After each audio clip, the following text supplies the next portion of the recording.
Welcome to Khanversations. I'm Muqtedar Khan, your host. Wishing you all a very happy new year. This is the first show of the year 2025. I really didn't want this to be the way 2025 begins, but unfortunately, we cannot fight reality. And so the first show of 2025 is about the terrorist attack in New Orleans by a man called Shamsuddin Jabbar. So today I'm going to talk to you briefly about what we know so far, what it means, what its geopolitical implications are, what its impact will be on America's domestic counterterrorism policy, and perhaps will it impact America's foreign policy. And this is happening just about 20 days before Donald Trump becomes president. Events like this are very useful for people who want to bring about a significant change in security policy. So we will see how Donald Trump wants to use it. As it is, he has already politicized the event. We'll talk about it shortly. But before I begin, please subscribe to Khanversations, like this video, press the bell icon, and don't forget to share this video with your social political network. So this is first, let me share with you what we already know. So a man called Shamsuddin Jabbar basically drove a truck into a celebration of New Year's in New Orleans in the French Quarter. This is a very beautiful and historic part of New Orleans. I have been there on more than one occasion. I really like the French Quarter, even though I don't consume much. I don't consume alcohol at all, but I do enjoy music, and I enjoyed listening to jazz music there on more than one occasion. But so this man basically drove it and killed 10 innocent people and injured 35 people who were celebrating the New Year's in New Orleans. He drove a white truck. You can see the picture of the truck here. And it is, according to various reports, there's not yet clarity yet. The FBI has taken over and is investigating this as a terrorist attack. But from some of the reports that we are getting from local radio stations and television stations, it appears that he may not have acted alone. But right now, he's the only person that we know of. After the truck eventually stopped, he got out with a gun, an assault rifle, and got into a shooting match with the law enforcement people there. I think he hit two police officers and injured them. We pray for their recovery. And then he was killed by the police. So he's dead. And so he was easy to be identified. He's Shamsuddin Jabbar. He's an American-born, Texan-born and bred person who has actually served in the U.S. Army and was currently serving as, working as a real estate agent. I have a short clip of him talking about himself, introducing himself. And so you can see that clip. What is interesting about him is just homegrown. Good evening. I'm Shamsuddin Jabbar, property manager with Blue Meadow Properties and team lead at the Midas Group at Core Realty. I just want to say hello and let you know a little bit about me. So I'm born and raised in Beaumont, Texas, and now live in Houston. And I've been here all my life. With the exception of traveling for the military, where I spent 10 years as a human resources specialist and IT specialist, where I learned the meaning of great service and what it means to be responsive and take everything seriously, dotting I's and crossing T's to make sure that things go off without a hitch. According to some reports on social media, his truck crossed into the United States from Mexico 2 days ago. And in the truck itself, they found at least a few IEDs which were developed, and there was also the flag of ISIS. And therefore, they are thinking that the person may have been connected with ISIS, and therefore the FBI is at the moment calling it as a terrorist attack. We haven't yet received any confirmation as to what his motive is, etc. I suspect two things. Since there is not much information available about this, this is mostly speculative. To me, what is worrying is that he was in Mexico, or at least his truck was in Mexico 2 days before this attack. So if he was in that truck and he was in Mexico, was he meeting people who are handling So is there an ISIS base in Mexico now from where they are able to brief and debrief and launch these terrorists? That is one question. And if that is there, will Donald Trump then conduct airstrikes on Mexico? Or will will the Mexican government obviously work with him to find that cell or whatever kind of establishment ISIS is running in Mexico? So that is the more troubling part of it. These are the facts that we know. We also know that this gentleman, Shamsuddin Jabbar, served in the US military. We don't know for how long and in what capacity, but he seems to have some IT experience, which he probably learned while he was in the military. But he's working as a real estate agent. Texas is a hub for IT activities. So rather than working for an IT firm, he's selling real estate, which means he's not very good at IT anyway. So what led to him being so frustrated, terroristic, so committed that he basically went on a suicide mission?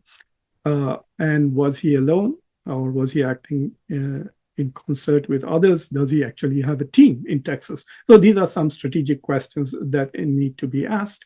And I'm sure the FBI is working on it at the moment. This is very similar to the attack that took place a few days ago during Christmas in Germany. But the German attack was very interesting. But before that, I just want to let you know as to how Donald Trump has tried to politicize this event. He said that this is what he posted. You can see his post. When I said that the criminals coming in are far worse than the criminals we have in our country, that statement was constantly refuted by Democrats and the fake news media.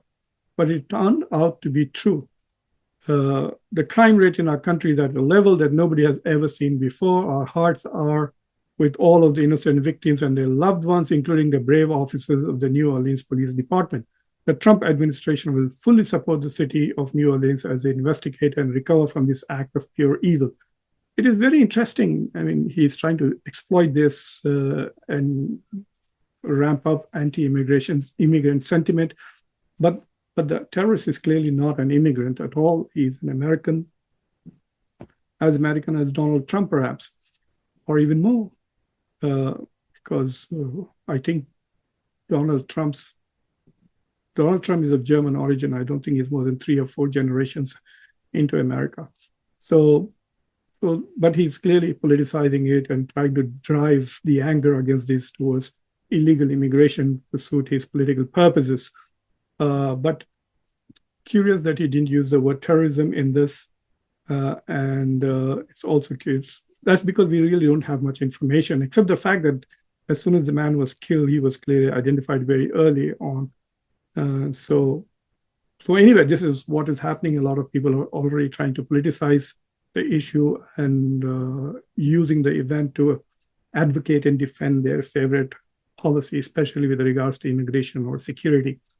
Will this be used for foreign policy? I don't know, but I'm definitely convinced that it has something to do with Syria. And we will see what happens, given the fact that the new government that has come in, which is actually the guy who is there is a former Al-Qaeda person.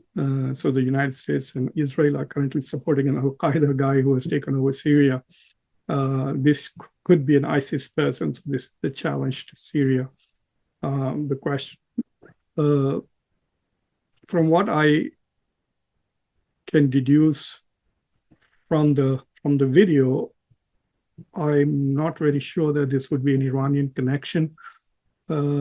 This would be mostly Sunni extremism, and so it is probably ISIS. Anyway, so going to the German attack, which happened a few days ago. In Germany, there was also a similar attack that took place. A person drove a car and killed 5 people.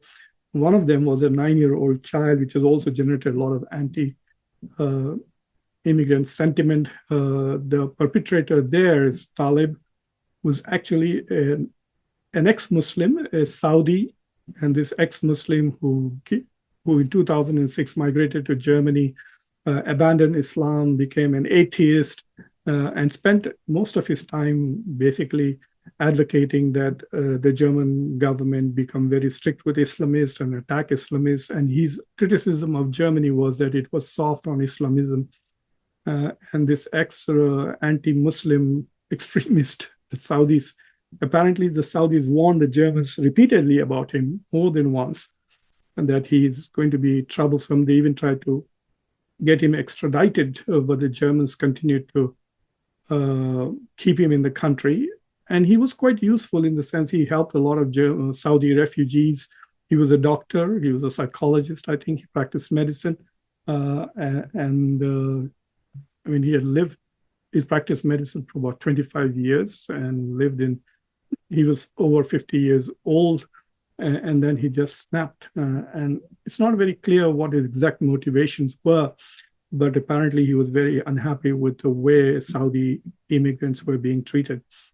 So this tactic of using truck, there used to be a magazine that ISIS used to publish and on the website, and in that they had, advocated that, look, you don't have to wait for our training, you don't have to learn how to make a bomb. There are very easy ways of indulging in mass attacks. And so one of the attacks that they had recommended was basically driving your vehicle, which is a very heavy piece of metal, into a crowd. And this is the easiest weapon that you can have at your disposal, a very fast moving, heavy weapon. It's like a big bullet, basically. So for lone wolves who do not have direct training, etc. But in the case of Jabbar, I mean, he's an ex-military guy, and given the fact that nearly everybody in Texas owns guns and uses guns, so he would have wanted to use both, and which he tried doing in that way. So looks like that we are in for more terrorism and more counterterrorism related politics in this country. I will keep an eye on this issue. It's quite possible that it may just disappear like the German issue, because there are no elections in the US, and everyone is going to be occupied with Trump's incoming administration and what his broader policies are. But if there is a team associated with Shamsuddin Jabbar, then it'll become it'll catch a lot more of media attention. Otherwise, this issue will probably fade away. Such shootings are very frequent in the United States, and mass shootings. Some are terrorists, some are not. And so I don't think it is going to enjoy media attention for long.